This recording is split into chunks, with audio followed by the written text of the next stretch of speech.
Good morning. I'm Lauren, living in Armenia, Colombia, the last 5+ years. And today I have a special guest. Met him going to one of our weekly coffee meetings, and he showed up. I'm not sure how or why. I know his name, Jacob, but I don't know much about him. His story sounded really interesting, so I asked him if he would come on. And so let's see what he has to say. Good morning, Mr. Jacob. Good morning, Lauren. Thanks for having me. You're from the U.S. Yeah, I grew up in Maine. That's right. That's right. Tucker Carlson's neighbor. He's not a local. No? No, he's just a newcomer. Okay, so you've been traveling. How long have you been traveling? I've been living abroad for 3 consecutive years, but I've lived abroad before that and have gone back and forth to different places. Well, this last run, this 3 years that you've been gone completely out of the U.S., what motivated you to do that? During the pandemic, I was just one of the people just almost benefit from the new hybrid work model, but I'm just a 100% remote location freedom person working for a startup in the U.S. And so you could do that anywhere in the world. Yeah, I decided to take the show on the road and live a much better life in the sense that I can live, I can work part-time and live really well in other parts of the world. And you could not do that in the US. What was the first place you went to and why did you go there? I got a freelance work visa in Spain. 2021. And well, why did I decide Spain? I lived there from 2016 to 2018 when I taught English. I graduated college from American University in Washington, D.C. And I went over to Spain for 2 years and I taught English in elementary schools and private schools and high schools and private lessons, summer camps, au pairs, all the different types of work arrangements there, and decided to go back, but as a freelancer with my remote work. So you've been in Spain until you came here? Yes. Nice. Now, yeah, I can specify that I traveled quite a bit across Europe, right, the last year, especially. But I've been in Europe for the past 3 years. Is there any place in particular that you were really impressed with that, you know, outside of Spain when you traveled? In Europe? Yeah. I really loved the Czech Republic, and I was really close to living there and pursuing their version of the freelance work visa. I was there for 2 months, and over the summer, I was doing what is called workaway projects. Mm-hmm. And it's work exchange. So in exchange for 5 hours of work, you get accommodation and meals typically.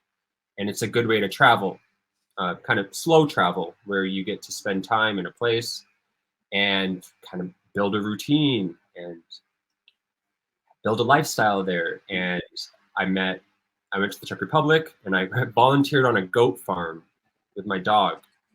We took care of 16 goats for a month, and I learned how to milk them and make cheese, and I was living in a cabin and I had a fantastic time. And the owners of the farm invited me to stay longer in the area, and I rented their apartment after, and I almost stayed, but I was in the middle of nowhere, and I was a bit too isolated living on my own in a village in the Czech Republic where no one spoke English. And Czech is a hard language, in case you didn't know.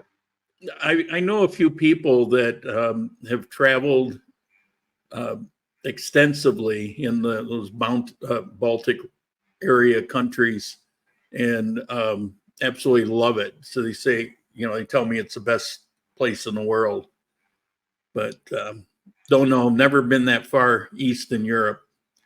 It's the farthest east I've ever been, but Czech people, they love the outdoors. They love to get their backpack and just go hiking in the woods, and they love dogs. I think it's the most dog-friendly country in Europe, from my experience. Now, you've had a traveling companion these 3 years. Yeah, I've been traveling with my Australian cattle dog, which has been such a cool experience. He's been to 16 countries, just a lot more than a lot of people, and we've made it work. He's flown, he's been in trains, buses, boats, like cars, everything. Yeah, I was really surprised because I try to envision it and never done it, but it seems like it would be kind of a major hassle at certain points, trying to cross borders, and some places require certain papers and fees and things like that, but you managed to navigate it. Yeah, I can say for me, it's all about finding the right airline that accepts emotional support animals, just because for me, and this has influenced my digital nomad lifestyle tremendously, but just having mental health issues ranging from just like anxiety to chronic depression and complicated stuff. Treating my mental health, this dog has really helped me in intangible ways. Like, he is my companion, and I rely on him. He relies on me, but it's like my partner in crime. Well, that's what dogs are. Then people that have never been a dog owner, that's something they don't get, but that's what dogs are for all of us. Yeah, I can, and very well behaved. Of course, you kind of have to be at this point, being in all those circumstances. I mean, he has to learn to, kind of do what he's supposed to do. I would have thought that might have been a challenge. I'm sorry. No, it hasn't been a challenge traveling wise, just because he is so adaptable. And when I think about mental health and just physical health, we all have physical problems. We all have mental issues that we deal with, but it's all about like this like sense of adaptability in me as a traveler, adapting to these new countries, and for my dog to be able to adapt too. Like, he's a very adaptable creature, and food obsessed. Yeah, going into a restaurant, just got to like make sure he's not begging for food, because he will, just a natural dog behavior. Yeah. He almost came in. He's very adaptable, and I feel like we're similar in that way, because I feel pretty adaptable as well. So now we've come to the big part. What possessed you to come to Colombia? Because you are here in Armenia, Colombia. Yeah, so that is a good question. As much as I loved Spain, living there, I would love to live there, but I don't think it's a place that's good for aspiring freelancers and entrepreneurs and people with kind of more different, unconventional, maybe creative work arrangements. I just don't think it's built for that industry. The freelancers, it's just feels like a place where freelancers are fined a lot of the times. It's very punitive. There's a culture of just incompetency, which was really frustrating. So I had to find a solution. And this has a lot to do with my dog, because I'm traveling with my dog. I knew I wanted to go back. I knew I wanted to stay in Spanish-speaking country, because I speak Spanish. I've been learning, speaking, improving, building relationships in Spanish for close to 15 years. So a lot of speaking and learning in different countries, because I lived in Chile for 5 months doing my study abroad. I lived in Mexico for a year working as a newspaper reporter. I lived in Spain before, and then recently 5 years altogether. So I knew I wanted to go back to Latin America. So Colombia was the place that I have found that has one of the easiest digital nomad visa applications. It requires no background check. So it was a really simple, fast, and straightforward application process to get it. And that was almost kind of like an easy ticket out, in the sense that I decided I wasn't going to stay in Europe. I wanted to do the Czech Republic, but in the end, I decided to go follow my gut instinct and kind of like cherish what I know, which is Spanish. Like, I don't really want to learn Czech. It's a cool language, but I don't want to learn. And I couldn't really just anywhere else in Europe, been there, traveled, experienced. I had no interest in living in anywhere else besides Spain and maybe the Czech Republic. But Colombia was the best decision because it had the easiest, fastest, straightforward application process. And LATAM Airlines is the only airline that accepts emotional support animals. And they had, it was possible to fly to Bogota from Madrid with my dog. So it was kind of like just kind of a default because of a couple basic things that you ended up in Colombia. Kind of. It has all to do with the kind of my circumstance because like I love this. I decided to go to Armenia because I've heard so many cool things about it throughout my travels in the years. And I knew it was like a beautiful region known for nice people, stability, safety compared to Bogota and Medellin and Cali. Yeah. I'm not so much of a city person anymore, and I don't exactly like the party culture. So I decided to kind of go somewhere that was just a bit more chill. And I found this apartment I'm in over a Facebook group with a local whose husband lives in Northern California. She's there right now. And we have a mutual friend in America, the US, who is a musician as well. So it just all adds up perfectly aligned that I found the best apartment I've ever lived in. Like, nice. I love where I'm living right now in Northern Armenia, like 5 minutes from where we met last week, in Bosque de Palermo. It's just so, what I missed so much in Europe and what I was just kind of like begging for was natural light. Because the way the houses are built across Europe are just old and medieval and like dark. Like there's just not sunlight coming in to the buildings for the most part. Unless they live for that here, as I'm sure you found. And that's why almost all restaurants are either completely outdoors or half outdoors. I approve. And what they kept with the Spanish occupation were these courtyards, and so even the older houses or the haciendas out in the country, you see a lot of courtyard design. Now, you have a question before I get back to Armenia, which is the key. You said Chile and Spain. You're here now. You went to Mexico. What was it like having to learn Spanish all over again for each country? I know. That's a great question. And that's been the journey. That's been like the educational journey. And it's very different, isn't it? Every country, you really do almost have to start over until you reach a point where maybe, for me, maybe I'm being overconfident, but I like to sort of think I have my own my own sort of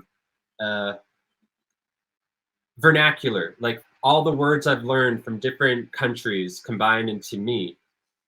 Like maybe there's no one else in the world that speaks Spanish quite like Jacob Atkins, but I do feel very fluent and conversational, and I can defend myself, and I can go to doctors, I can go to police, I can go to the bank, I can do like you have these experiences. You're like, oh, I can do that in Spanish. I can go to the dentist in Spanish, or I can get my hair cut in Spanish.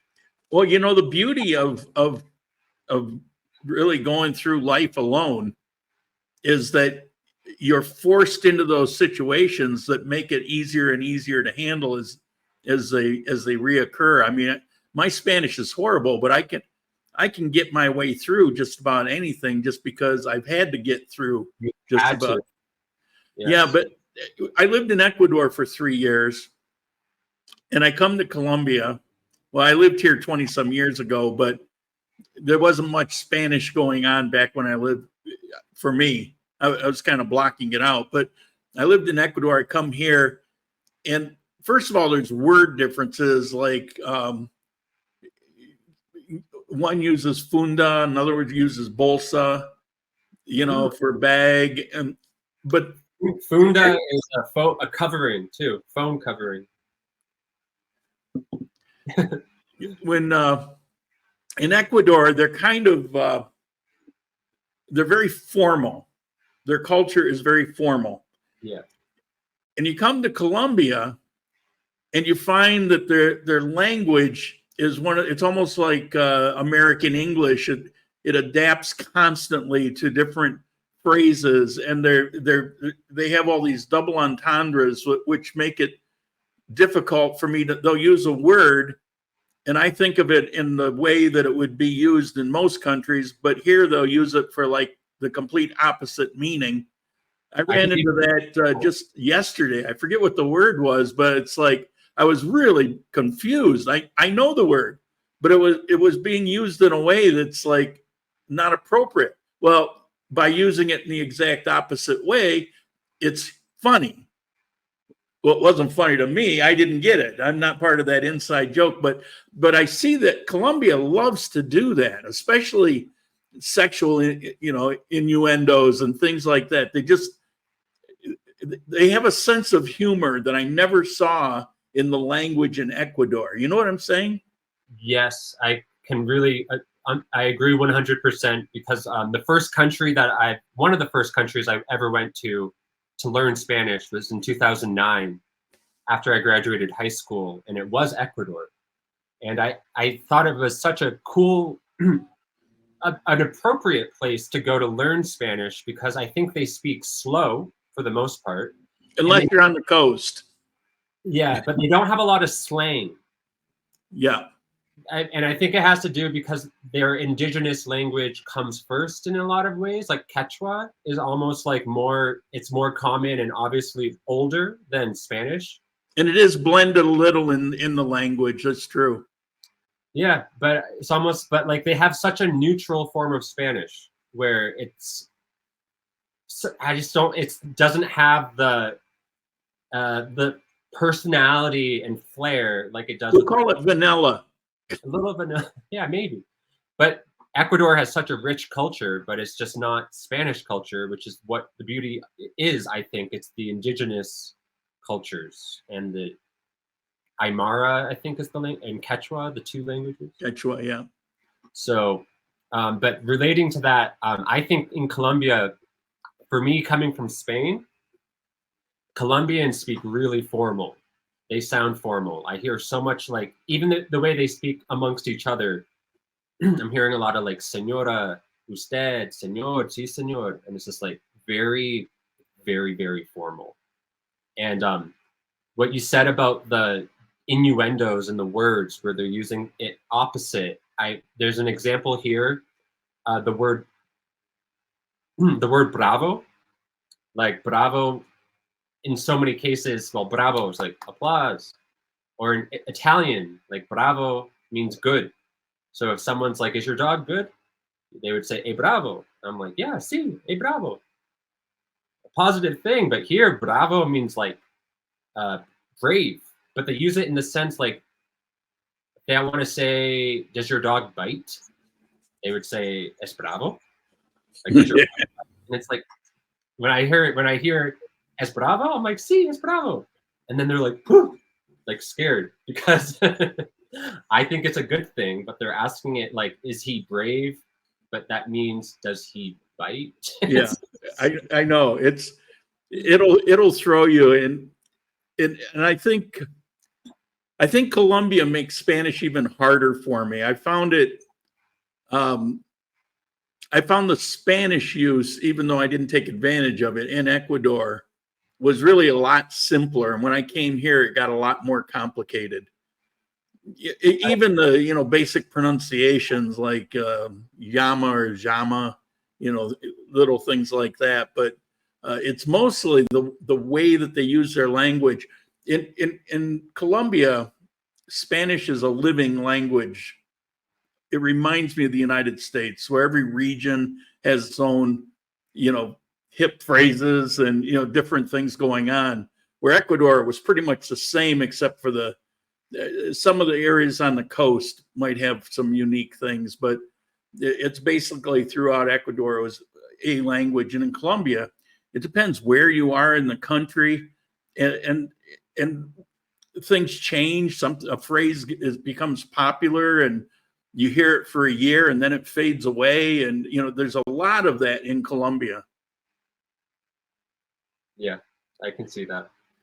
They use the word like they say gonorrhea, like gonorrhea, which is an STD. They use it for like something that's good and awesome and amazing and bad. And I know that one. Yeah, I've got a friend who uses that.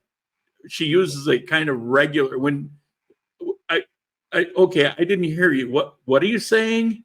And she would repeat it. And are you saying? So I look in my translator. Are you saying this? Yeah. Yeah. It blows my mind. Or I love they say, "Quien pidió pollo?" Who ordered chicken? And it means like "que guapo," like how good looking you are, or "que guapa," like who ordered chicken? Yeah, it's fun, but for me, being as bad as Spanish, it can be frustrating. The only good part is if I'm dealing with any kind of bureaucracy, like if I'm at the bank, they never use those kind of phrases. They don't use that kind of slang. No. And so that saves me. But if I were at the bank and they were speaking the way my friends speak, I wouldn't get anything done. Definitely. So how long have you been here in Armenia? This whole month, since May 1st. And before that, I arrived to Bogota April 8th. So I'm approaching 2 months in Colombia. What are you disappointed with Armenia? Are you pleasantly surprised? Is it exactly what you thought it would be? That's a good question. A little of everything. Yeah, I'm not disappointed. Definitely not disappointed. And I don't think I had expectations coming. I think it's I did my research, and I knew Armenia, the city itself, wasn't the most beautiful city in Colombia. Like, it doesn't have outstanding architecture by any means. And I know you can almost say it's ugly in a way. Basic-ish. It's like yeah. all more like just on the basic side of the architecture aesthetic. And I know this because of an earthquake. So it's like, okay, like I know there was a really horrible earthquake years ago, and it destroyed a lot of the infrastructure. I wish there were more parks, but like we talked about during lunch, like there is a lot of green nature, but it's like almost like it's wild. Like it's wild nature, and that's the beauty of it. And I do get this like really cool sort of like jungle, tropical. It reminds me of like Belize in a way, in Central America, just in the vibe. I don't know how to plants. Yeah, it's just it's slow, and people are, I think, happy. Like I know there's like poverty in all over the world, but like the thing about I love the mentality of Colombia and just like the culture and like just how like it doesn't matter. Sometimes it's just like the material stuff doesn't always matter when you have like so much luscious nature around you and fruits off trees. I just like that way of life and perseverance. Like it's simple and it's very positive. You know, you really hit on something about Armenia. It's one of the reasons why I'm here, even though it's not the best city, and that's being kind. as far as, you know, the layout and the look of it. And I tell people that all the time. But if you go to, you know, Bogota or you go to Medellin, they're very, we'll say, monetarily focused. Yes. But you come to Armenia, and if you got a priority list of 10 things, family and nature and dogs, and there'll be a whole bunch of things before money is on that list. Yes. And that's the way it is for most people here. Now I'm seeing some change, and I know right now there's a lot of frustration because this year inflation hit us hard. Everything doubled. And that's pretty tough when you're getting a pay, you're not getting an increase, but you've got to come up with twice as much to live. Well, for them, for a lot of people, that means cutting a lot of things out. Just, you're buying eggs instead of beef, that kind of thing. So, it's tough right now. But even at that, when I talk to my friend, you wouldn't know it overtly because they're still smiling, they're still happy, they're still planning on one thing or the other. And it's I have US friends they're constantly depressed because of how it's altered their life. And here you almost wouldn't know it, except that it'll come up in conversation. Maybe that's because of me, because I bring it up a lot. Yeah. Like you said that it is more expensive than some places you've been. Yeah, well, I just like some places I feel like the supermarkets were like kind of what I was disappointed in. Maybe like I was hoping for just like better, I guess, quality or variety in the supermarkets. And it's not as affordable when it comes to food as I thought. Like, of course, it's like cheaper than it would be in the US. And it's like, I guess the same price when I think about it to like what the prices were in Spain, more or less. But that's like, I was expecting the food to be a bit cheaper. But I don't want to complain about that. It's kind of like... It was. As a matter of fact, right now, I was just noticing... if you bought a home delivery meal 2 years ago, that would have run you $20,000 or less. And today, that very same, I looked it up yesterday out of curiosity. I looked to see something that I used to order once in a while. I haven't in a long time. It was almost $60,000. It was almost 3 times as much as it was just 2 years ago. Oh, wow. So every day I'm shocked because I keep looking into these things, and I probably should just stop. But yeah, I feel like this is just part of like adapting, and for me, it's just like telling myself I have to have like a more basic diet by going to I will eventually go to like the frutarias and stores, but the thing about that in Latin America and Spain even, it just takes time. yeah.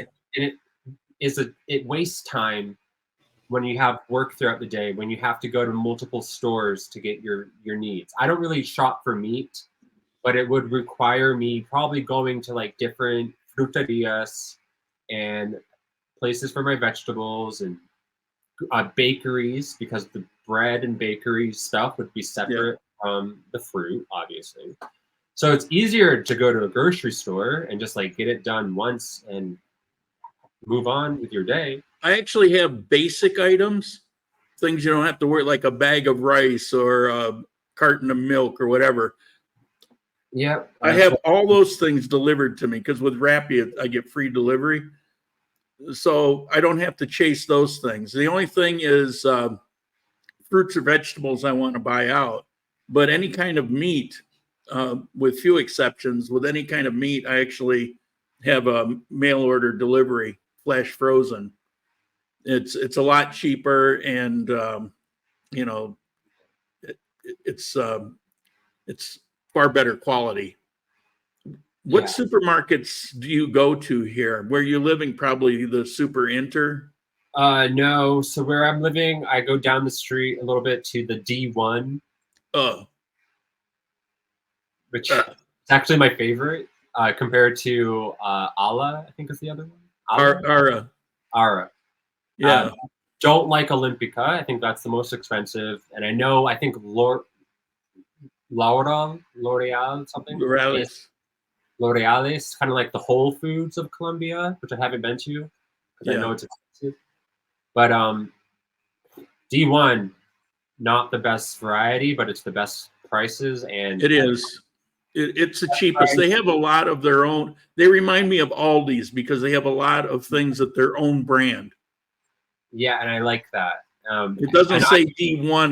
It'll be a name, and then it's like I've never heard of that. Well, that's because it's only in D1. It's their brand. Yeah, and another thing, shopping here, there's just so much added sugar and sodium and like bad juju in the food that's labeled. And I really only try to buy food does not have that label because I just want to eat whole. I eat whole foods. Like I don't want additives. I don't want extra sugar. I don't want extra sodium. I don't want coloring. I just want natural food. So I specifically go out and I don't buy things that have that health label. Yeah, that's all processed stuff, and they're as bad here as anywhere in the world. Processed food is just going to be crap. At least I like the labels that they use, those little black stop signs. Yeah. You don't have to read. I mean, it's just there. It just tells you right up front. Oh, this is way too much sugar. Okay, thank you. Makes it easy. I'm like, okay, I won't buy that. But yeah. It's just there. It's everywhere though. It's just hard.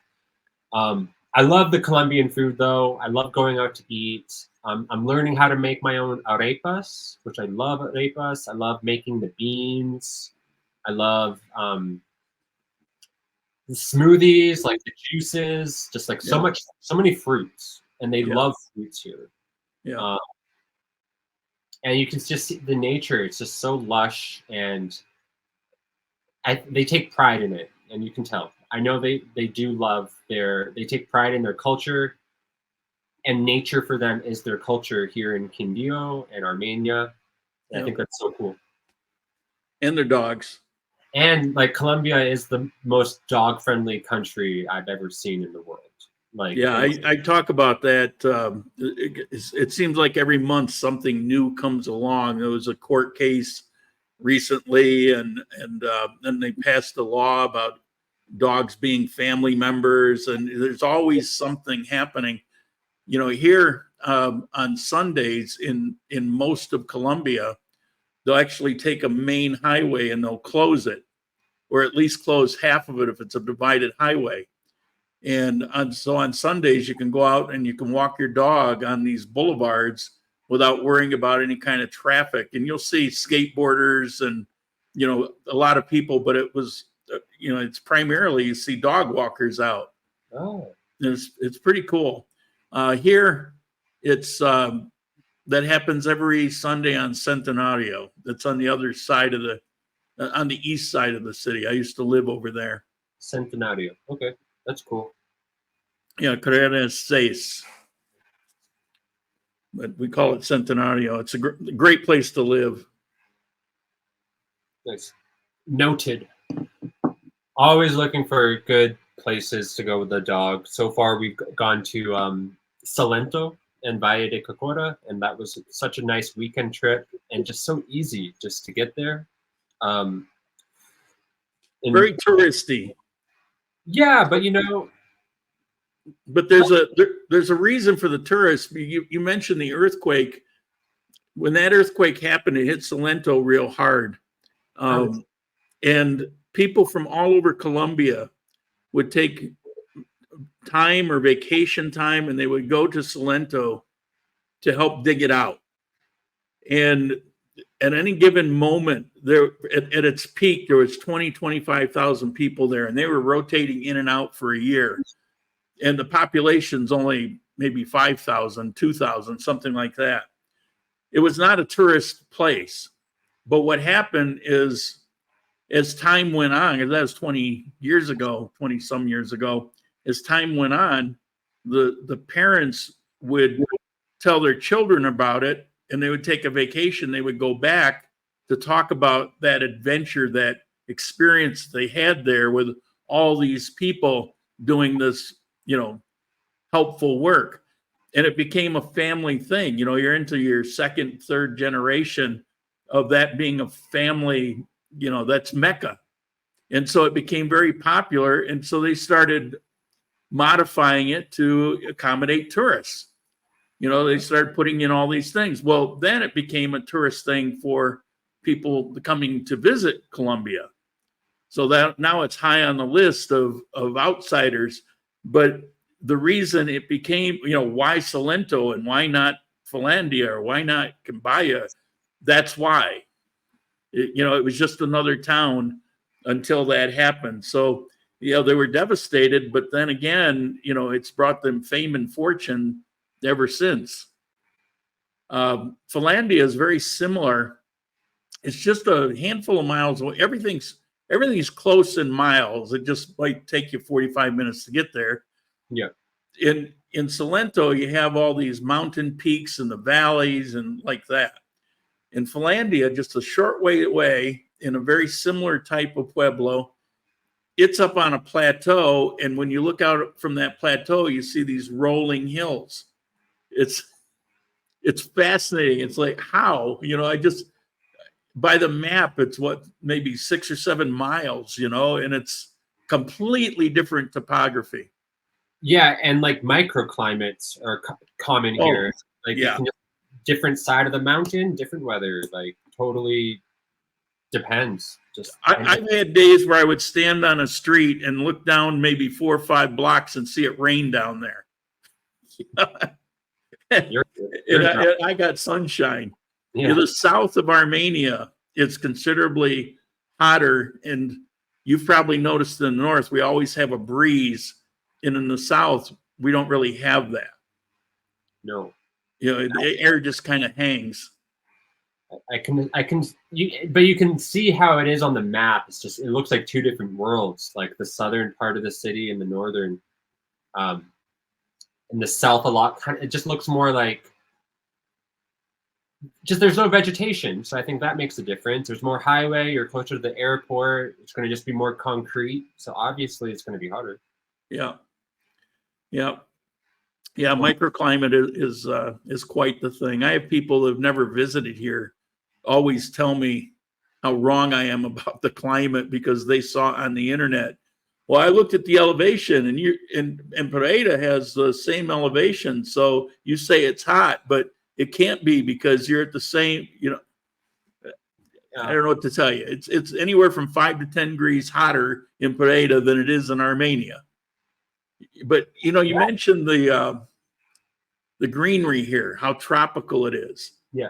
And, they grow bananas and they grow pineapple and all of that. So we live in a tropical area, except it never gets over mid 80s is a hot day. I mean, our average temperature is in high 70s.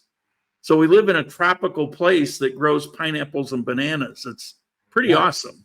It is awesome. It's humid as hell. And I'm a hairy guy, so I sweat. Like, that's where it's like, all right, just walk slower, walk in shade.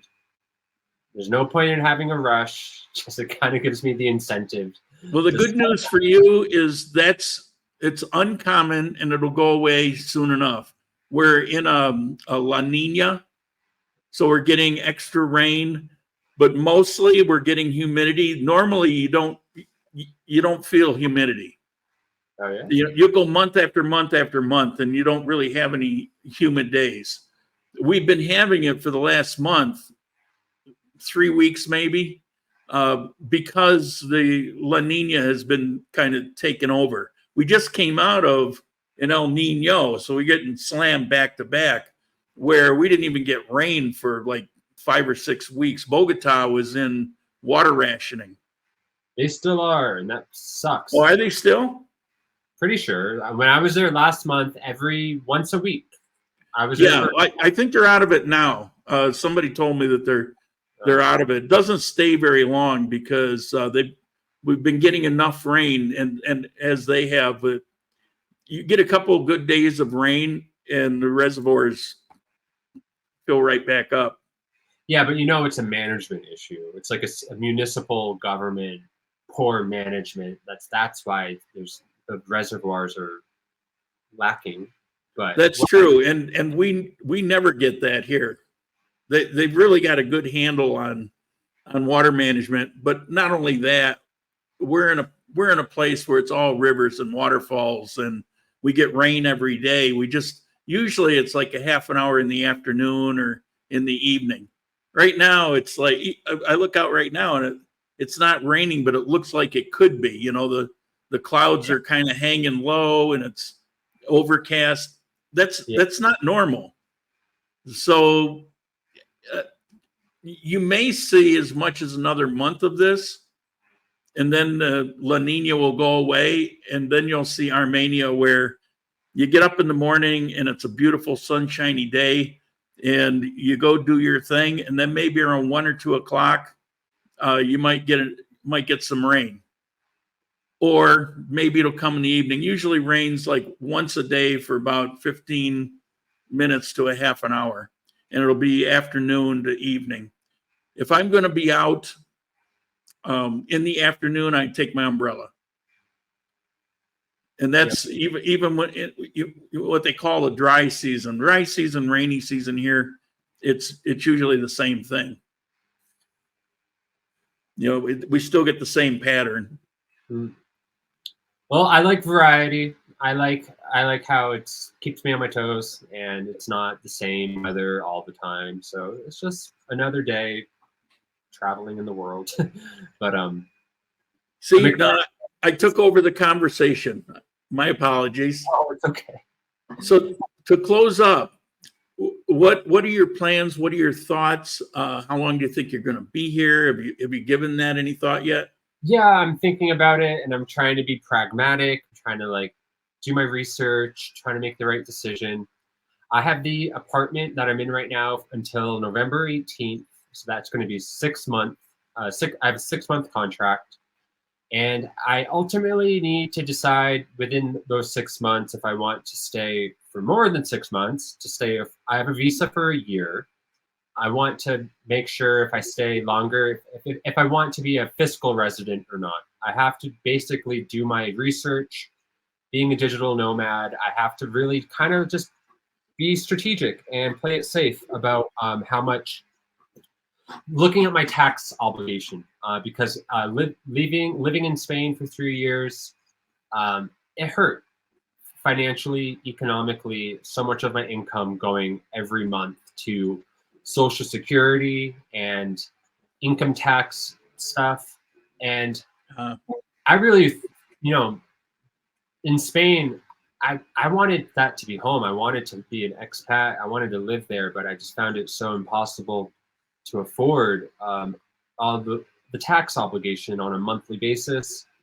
It wasn't sustainable. So I have to be careful about where I'd end up, whether it's Colombia.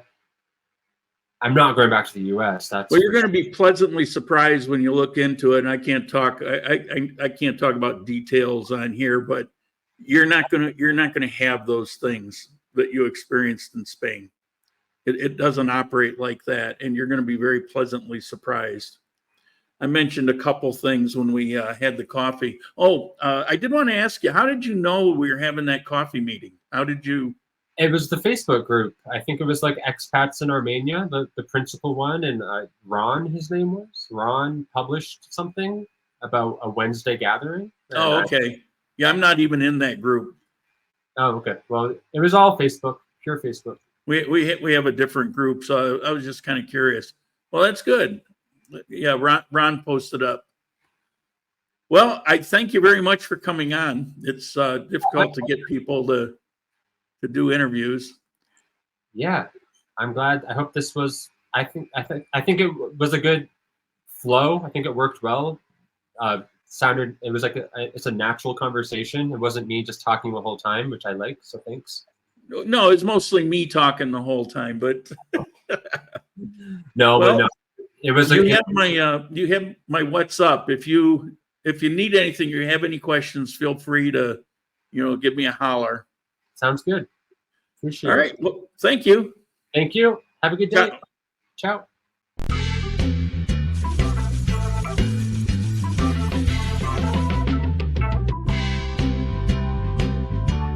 Ciao.